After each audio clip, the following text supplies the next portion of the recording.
The unthinkable begins. Rachel Morgan had always found comfort in the little routines of her life. At 32, she had built a quiet existence in the suburbs, working as a dedicated nurse at St. Augustine Medical Center. Her life revolved around long shifts, caring for patients, and returning home to the warm embrace of her husband, Marcus. But that day, everything changed. The late afternoon sun cast a golden glow over the quiet streets as Rachel turned onto Oak Ridge Lane, a street lined with neatly trimmed lawns and white picket fences. The grocery bags in her passenger seat rustled softly as she pulled into her driveway, her mind occupied with thoughts of dinner and a much-needed bath. Then the blaring of a police siren shattered the tranquility. Flashing red and blue lights flooded her rearview mirror. The sudden presence of law enforcement sent an immediate wave of confusion through her body. Her first instinct was to check her speedometer. Had she accidentally sped through the neighborhood? No, she was well within the limit. Her heartbeat quickened. Rachel parked her car in her driveway and took a deep breath. Maybe it was a misunderstanding. Maybe the officer was pulling over someone else. But the deep, commanding voice from the loudspeaker made it clear that this was about her. "Step out of the vehicle. Hands where I can see them." Rachel's stomach twisted into a knot. Something wasn't right. She had done nothing wrong. Why was she being treated like a suspect? With her hands still gripping the steering wheel, she hesitated for a moment before rolling down her window. "Officer, is there a problem?" she asked, her voice steady but laced with confusion. The officer was already approaching her car with heavy, deliberate steps. He was tall, broad-shouldered, and clad in a navy blue uniform that bore the name Sergeant Ryan Caldwell. His face was hard, his expression unreadable beneath his dark sunglasses. "I said, step out of the vehicle. Now." Rachel blinked. This wasn't normal procedure. Her fingers trembled slightly as she reached for her seatbelt. "Sir, I'd like to understand what's going on." Before she could finish, Caldwell yanked the door open with brute force, causing her body to jolt in surprise. "I'm not gonna say it again." Out. Rachel felt her pulse spike. Every instinct told her this wasn't right, but she was alone. No backup. No Marcus.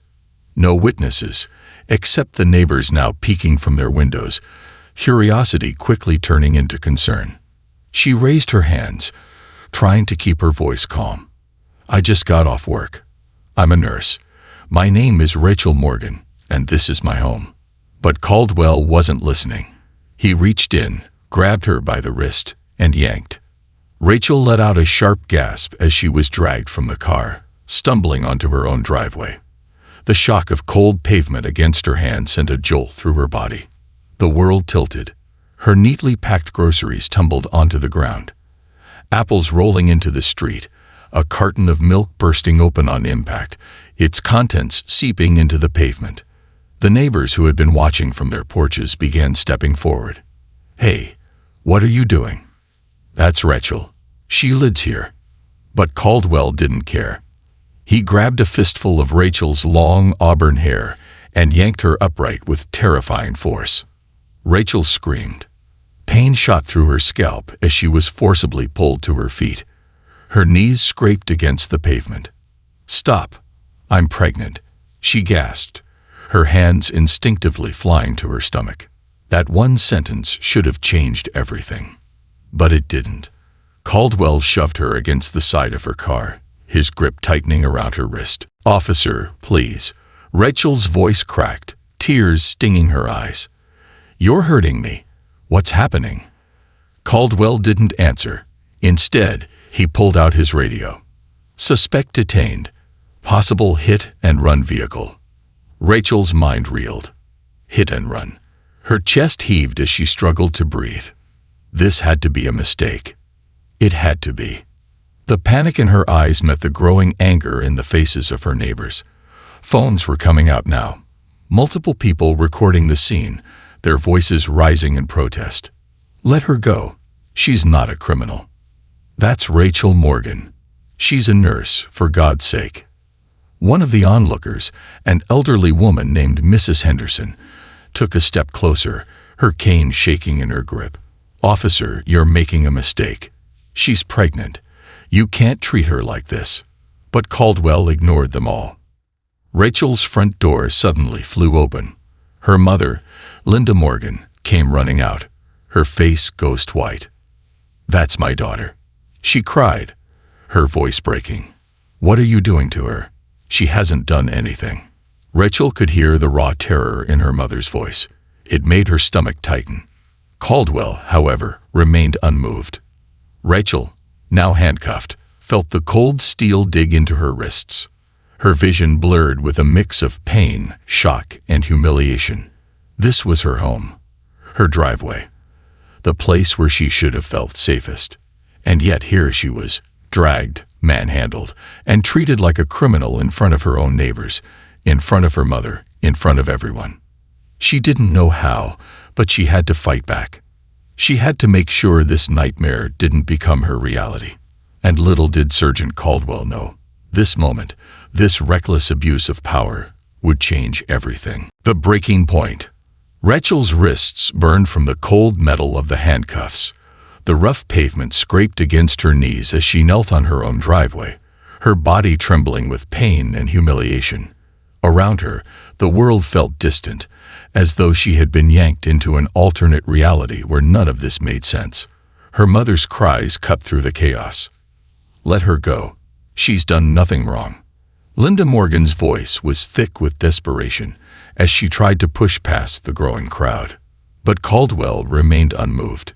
His grip on Rachel's arm was unrelenting, his fingers digging into her flesh as if he were restraining a dangerous criminal rather than a woman pleading for answers. Rachel's mind raced. A hit and run. Was that why she was being treated like this? It didn't make sense. She had driven straight home from the hospital, stopping only for groceries. She knew, without a shadow of a doubt, that her car had never been involved in any accident. And yet here she was, handcuffed, humiliated, in front of her entire neighborhood. More voices joined the outcry. "She's innocent, officer. Check your facts before you put your hands on someone." But Caldwell remained stone-faced, his jaw clenched in irritation. Rachel's vision blurred with unchecked tears as she gasped through ragged breaths. This couldn't be happening. And then, a new voice cut through the tension. "What the hell is going on here?" Marcus. Rachel's heart nearly stopped. Her husband, Marcus Morgan, had just pulled up to the house, his black SUV screeching to a halt. He flung open the driver's side door, his face contorted in disbelief. At 6'3", and broad-shouldered, Marcus was an imposing figure. Dressed in his crisp suit from work, he exuded an air of authority. But in this moment, it wasn't his stature or presence that sent a ripple through the crowd. It was the raw rage burning in his eyes. He wasn't just Rachel's husband. He was a high-ranking federal attorney.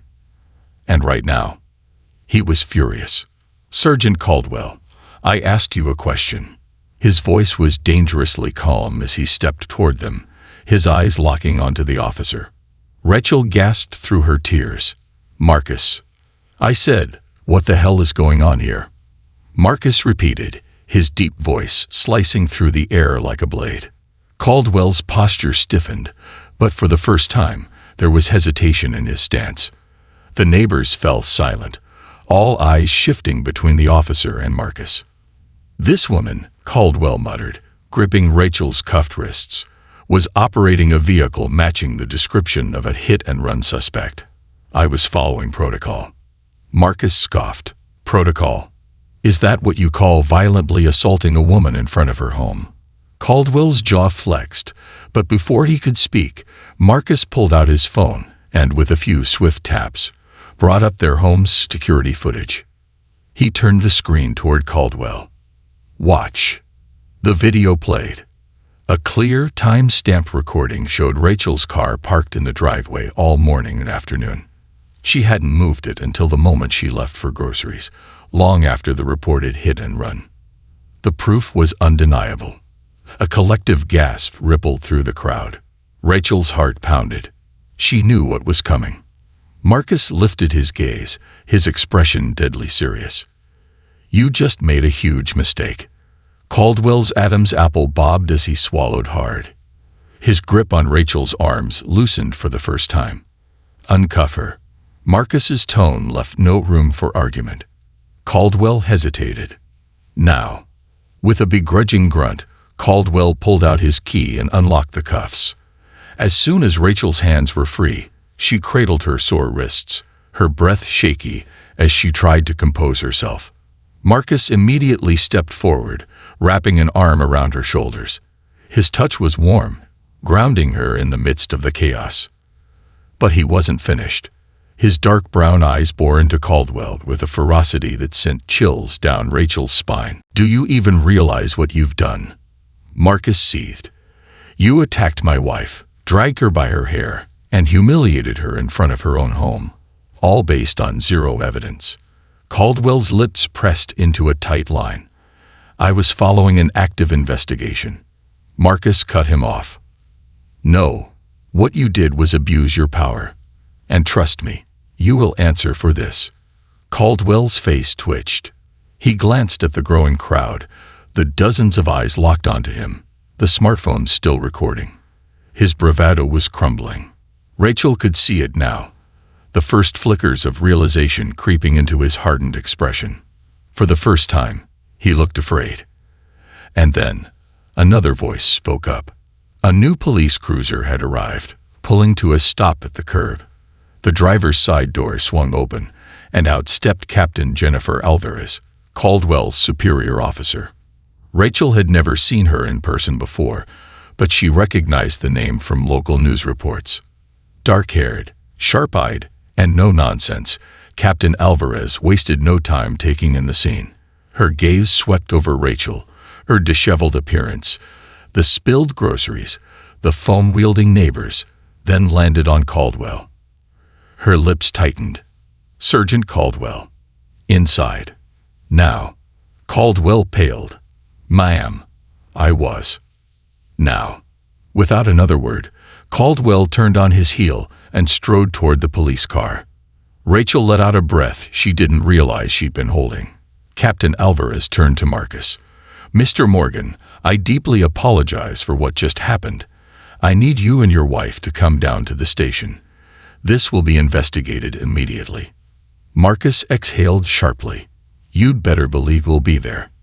Alvarez nodded, then turned to Rachel, her tone softening. "Are you okay, ma'am?" Rachel swallowed hard, her voice barely above a whisper. "I don't know." And that was the truth. Because in that moment, she wasn't sure what she felt. Anger, shock, pain, humiliation. But there was one thing she knew for certain. This wasn't over. Not by a long shot. The reckoning. Rachel sat in the passenger seat of Marcus's SUV, her hands trembling as she stared out the window. The ride to the police station felt surreal, like she was caught in some kind of nightmare that refused to end. Marcus gripped the steering wheel with white-knuckled fury. His jaw was clenched so tight she could see the muscles twitch beneath his skin. Neither of them spoke, but the silence was thick with unspoken rage. Rachel flexed her sore wrists, still raw from the handcuffs. She could feel the ghost of Caldwell's grip on her arms, the humiliating way he had yanked her down onto the pavement like she was nothing. Like she was less than human. A deep, shuddering breath left her lips. Marcus finally broke the silence. "Are you sure you're okay?" His voice was softer now, but it was laced with something dark. Rachel turned to look at him. Her husband was a man of law, a man who had dedicated his life to upholding justice. He had spent years working in the U.S. Attorney's Office, fighting against corruption, prosecuting dirty cops, and holding people like Caldwell accountable. But right now she saw something else in him. Not just a federal attorney, a furious husband. Rachel exhaled slowly. "I don't know, Marcus. I really don't." Marcus's grip on the wheel tightened. He won't get away with this. Rachel believed him. As they pulled into the precinct's parking lot, the fluorescent lights overhead cast an eerie glow on the pavement. Marcus parked the car and turned to her, his dark eyes filled with quiet intensity. I need you to remember something, he said. Rachel swallowed. What? He reached over and gently took her hand. We're not walking in there as victims. We're walking in there as people who know our rights. We're not just going to demand justice. We're going to make sure that man never does this to anyone else again. Rachel felt a lump rise in her throat. For the first time that night, something other than anger burned inside her. Determination. She nodded. Let's do this. Inside the station. The moment they stepped into the station, all eyes were on them. Rachel could feel the weight of the stairs, the tension in the air. Some officers whispered to each other. Others shifted uncomfortably. They knew. News traveled fast, especially when an incident involved an officer publicly dragging a pregnant woman out of her car and onto the pavement. Captain Alvarez was waiting for them at the front desk. She gestured toward a hallway. Mr. and Mrs. Morgan, let's talk in my office. Rachel's heartbeat quickened as they followed her. She had no idea what to expect, but she had no intention of backing down. As soon as the door closed behind them, Alvarez turned to Rachel. I want to start by saying, I'm deeply sorry. Rachel blinked. That wasn't what she had expected. Alvarez's expression was serious, her hands folded on the desk. What Sergeant Caldwell did tonight was unacceptable. I need you to know that we take this very seriously. Rachel swallowed, but Marcus didn't let her respond. I don't want apologies, Captain, Marcus said, his voice sharp. I want accountability. I want that man off the force. Immediately. Alvarez sighed, rubbing her temple. I understand your anger. No, you don't. Marcus leaned forward. Because if you did, that man would already be in handcuffs. A flicker of discomfort crossed her face. Mr. Morgan, firing an officer isn't something I can just. Marcus scoffed. Don't patronize me, Captain. You know exactly who I am. You know I work in the U.S. Attorney's Office, and you know that one phone call from me can turn this into a full-blown civil rights case. Alvarez's expression shifted. Rachel saw it, the crack in her composure. Marcus wasn't bluffing. He wasn't just any lawyer. He was a man who had the power to bring the entire department under federal scrutiny. Alvarez inhaled deeply. Sergeant Caldwell has been placed on immediate administrative leave pending an internal investigation. Rachel clenched her fists. That's not enough. Alvarez met her gaze. Mrs. Morgan, You saw the video. Rachel cut in. Her voice was rising now, her emotions boiling over. You saw what he did. He didn't just arrest me. He humiliated me. He treated me like a criminal in front of my own home, without a shred of evidence.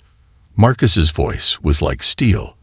You and I both know that if she had been a white woman in a wealthy neighborhood, this wouldn't have happened. Alvarez's lips pressed into a thin line. She didn't deny it. Instead, she nodded. You're right. Rachel's breath caught. Alvarez exhaled slowly. I'm going to personally oversee this case. Caldwell will not be returning to active duty while this investigation is ongoing. I will also be recommending termination and pressing for charges. Rachel's hands trembled. He needs to be arrested. If it were anyone else. I know, Alvarez interrupted. And I promise you, he will be held accountable. Silence hung between them. Rachel's heart pounded. She wanted to believe Alvarez. She wanted to trust that this time, things would be different. But trust wasn't easy. Not after what had just happened. Marcus sat back in his chair. We're filing a formal lawsuit. Alvarez didn't look surprised. I figured as much. Not just against Caldwell, Marcus added. Against this entire department. Alvarez stiffened. Wait, Rachel murmured. Marcus, you're saying. He turned to her, his expression firm. This isn't just about you, Rachel. This is about every single person who has been mistreated by officers like him. A lump formed in Rachel's throat. She thought about all the stories she had read. The countless people who never got justice. The ones who weren't believed. But now she had a chance to change that. Rachel met Marcus's gaze, and for the first time since this nightmare started, she felt empowered. This wasn't just about her. This was about every person who had ever been dehumanized by a broken system. She took a deep breath. Then let's fight. Marcus's eyes gleamed with pride. Alvarez folded her hands. I hope you do. And I hope we win. Rachel narrowed her eyes. Oh, we will. Because this wasn't over. This was just the beginning. The battle begins. Rachel sat on the edge of her bed, staring at the framed ultrasound photo resting on her nightstand. The image was slightly blurred from her trembling hands earlier, but she knew every detail by heart. Her baby. Her son. The life growing inside her. The life Caldwell had endangered with his reckless actions. Marcus emerged from the adjoining bathroom, his shirt unbuttoned, his face tight with exhaustion. He leaned against the doorframe, watching her. You okay? Rachel let out a hollow laugh. That's the million-dollar question, isn't it? Marcus sighed, crossing the room, and sitting beside her. He placed a gentle hand over hers. His touch was warm, steady, a reminder that she wasn't in this alone. I keep thinking about what would have happened if I had fallen harder, Rachel whispered. If I had hit my stomach on the ground. Marcus squeezed her hand. Don't go there. How can I not? Her voice cracked. Marcus, I was minutes away from giving birth when that man. She choked on her words. I can't stop seeing his face. The way he looked at me like I was less than human. Rachel closed her eyes, nodding. Marcus took a deep breath. That's why we fight. She turned to him, her throat tight. But what if we lose? Marcus didn't hesitate. Then we fight harder. Rachel looked away. She wanted to believe him. She wanted to believe that justice was more than just a word people threw around in courtrooms. But experience had taught her otherwise. How many times had they seen cases like this end in nothing? How many times had officers like Caldwell walked away with nothing but a slap on the wrist? Rachel's fingers curled into a fist. He deserves to be in jail. And we're going to make sure he gets there. A sharp knock at the door interrupted them. Rachel and Marcus exchanged a glance before he stood and walked to the door. He peeked through the peephole, then exhaled sharply. It's James. Rachel's eyebrows furrowed. James? Marcus opened the door, and in stepped James Holloway, Rachel's longtime friend, and one of the top civil rights attorneys in the country. He was still dressed in his work suit, his tie slightly loosened, but there was nothing casual about his expression. James meant business. I came as soon as I heard, he said, shutting the door behind him. Tell me everything. Rachel took a deep breath and launched into the full story. She told him about the reckless stop, Caldwell's aggression, the humiliation of being dragged onto the pavement, and the police department's immediate attempts at damage control. By the time she finished, James was pacing the room, his jaw tight. That's assault, he muttered. That's a clear-cut violation of your civil rights. Rachel let out a bitter laugh. You think the system cares? James stopped pacing and turned to her. The system? No, but the people watching this unfold. They will. He pulled out his phone and swiped through a few screens before turning it toward them. The video had gone viral. Rachel's breath hitched. She saw herself on the screen, her pregnant body being dragged, the look of pure terror on her face, the bystanders begging Caldwell to stop. It had over 2 million views. And climbing. Rachel's stomach twisted. I didn't expect this. James nodded grimly. You've got the whole country watching, Rachel. He glanced at Marcus. Now we use that to our advantage. Marcus crossed his arms. We were planning to file a lawsuit.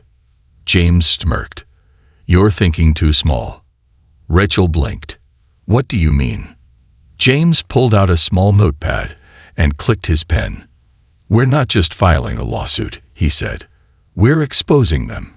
We're bringing a federal case against not just Caldwell, but the entire precinct that allowed him to operate like this. Rachel's pulse quickened. A federal case. Civil rights violation, James confirmed. We'll make sure this reaches the Department of Justice.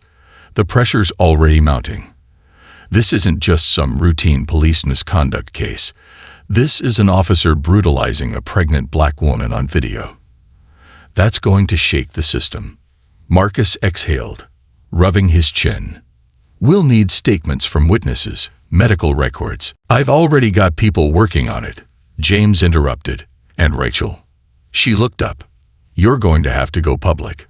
Rachel stiffened. Public. James nodded. Interviews. Press conferences. This case is bigger than you now. You've become a symbol, whether you wanted to or not. Rachel's mouth went dry. She hadn't asked for this. She hadn't wanted to become another viral victim. But looking at the video, seeing the thousands of comments demanding justice, maybe this was bigger than just her. Maybe this was about every single woman who had been mistreated, dehumanized, and silenced. Rachel took a deep breath. I'll do it. Marcus glanced at her. Are you sure? Rachel met his gaze, her back straightening. I'm sure. James grinned. Good, because we're about to shake the entire system. Meanwhile, Sergeant Caldwell sat in his dimly lit apartment, his fingers gripping his beer bottle so tightly his knuckles turned white. His phone buzzed relentlessly, messages from fellow officers, from his union rep, from numbers he didn't recognize. He didn't answer any of them. He just stared at the screen, at the video playing in an endless loop. His video, the one that had turned him into the most hated man in the country overnight. His blood boiled. This is bull ********, he muttered, slamming the bottle down. He had done nothing wrong. Rachel Morgan had been resisting. She had refused to comply. He had followed protocol. He had done what needed to be done. But now he was the bad guy. His phone buzzed again, and this time, he grabbed it. A message from an unknown number popped up. Get a lawyer. Fast. Caldwell's jaw tightened. He was going to fight this. No way in hell was he going down for doing his damn job. The fight for justice begins. Rachel stood in front of the mirror, staring at her reflection. The past few days had been a whirlwind. Interviews, legal meetings, strategy discussions. The world was watching, waiting for her next move. But today was different. Today, she wasn't just Rachel Morgan, a victim of police brutality. She was Rachel Morgan, the police captain fighting back. She straightened her blazer and smoothed the fabric over her stomach. Her son would be here soon. And she'd be damned if she brought him into a world where injustice was allowed to thrive. A sharp knock on the hotel door snapped her out of her thoughts. It's open. James stepped inside, holding a folder thick with documents. His expression was unreadable, a mixture of tension and anticipation. Rachel, he said, closing the door behind him. It's time. She exhaled, her fingers tightening slightly over her stomach. The press conference. This wasn't just about legal proceedings anymore. This was about shaping the narrative. Ensuring the truth was louder than whatever lies Caldwell and his department would try to spin. James studied her for a moment. Are you sure you're up for this? Rachel met his gaze without hesitation. I'm ready. James nodded. Then let's make history. The press conference. The room was packed. Reporters, activists, legal experts, and ordinary citizens who had come to witness the moment firsthand. Cameras flashed as Rachel stepped up to the podium. James and Marcus flanked her, standing firm, unwavering. She cleared her throat, gripping the edges of the podium as she spoke.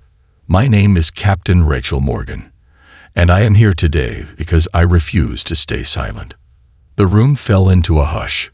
Rachel took a breath. On the night of my arrest, I was not just a civilian. I was not just a woman. I was not just a black woman. I was a police officer, a public servant, and a pregnant mother.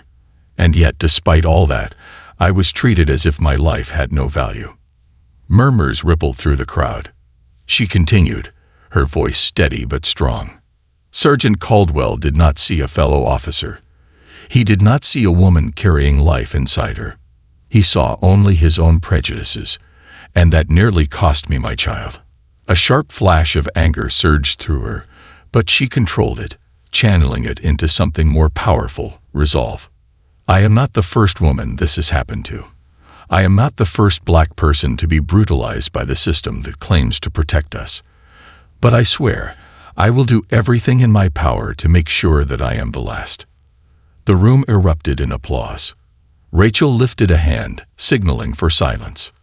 This is not just about me, she continued. This is about every person who has suffered injustice. This is about accountability, about reform. And it starts here. She turned to James. We are officially filing a federal civil rights lawsuit against Sergeant Caldwell and the precinct that allowed this behavior to continue unchecked. Gasps filled the room. Rachel didn't stop. We will also be pushing for a full investigation into patterns of misconduct within the department. This is bigger than one officer. This is about systemic corruption and abuse. And we are not backing down. The applause grew deafening. She met the eyes of reporters, activists, citizens, people who had been waiting for someone to take a stand. And she had just become that person. Backlash and threats. As Rachel expected, the backlash came swiftly. Police unions scrambled to protect Caldwell. They denied the accusations, claiming he had been following protocol. Their official statement read, Sergeant Caldwell was acting in the interest of public safety. We stand by our officers and their commitment to upholding the law. Rachel scoffed when she read it. They were already circling the wagons. That same night, Caldwell finally spoke out. His interview aired on a right-wing news network, where he painted himself as the victim. I was just doing my job, he insisted, shaking his head dramatically. I didn't know she was a police captain. She wasn't following commands. I was responding to what I believed was a threat. Rachel turned off the TV before she threw something at it. A threat? She had been 9 months pregnant, standing on a sidewalk with her hands visible. But that was the game, wasn't it? Twist the truth, shift the blame, paint the victim as the aggressor. She checked her phone. Threats had begun flooding in. Anonymous calls, messages, emails. Some were expected. Angry people who wanted her to stay silent. Others were more chilling. You better drop this case before something happens to you or your baby. Rachel inhaled sharply. Marcus saw the tension in her shoulders. What is it? She showed him the message. His jaw tightened. They think they can scare you into backing down. Rachel's hands shook, but not from fear. From rage. I will not be intimidated, she said, voice like steel. Marcus placed a hand on her shoulder. We'll take extra precautions, increase security. You and the baby come first. Rachel nodded. She knew Marcus would protect her with his life. But she also knew something else. This fight was far from over. Meanwhile, Caldwell was losing control. He had expected support from his department. He had expected his fellow officers to rally behind him. Instead, whispers were spreading. The FBI had gotten involved. Internal Affairs had launched an investigation. And now he was getting calls from his own union lawyer, warning him to prepare for an indictment. Indictment. That word sent ice down his spine. If they were willing to sacrifice him to protect the department, he was as good as dead. His phone buzzed. He answered without looking. Yeah. A voice on the other end. Cold, deliberate. You need to disappear. Caldwell's stomach dropped. What? They're not going to protect you. You know too much. You were supposed to be a loyal soldier, and now you're just baggage. A long pause. Then the voice continued. You have 2 options. Either you go to prison, or you run. Caldwell swallowed hard, his pulse hammering in his skull. He had spent his entire career protecting the very system that was now turning its back on him. And now he was on his own. His hands clenched. this wasn't over.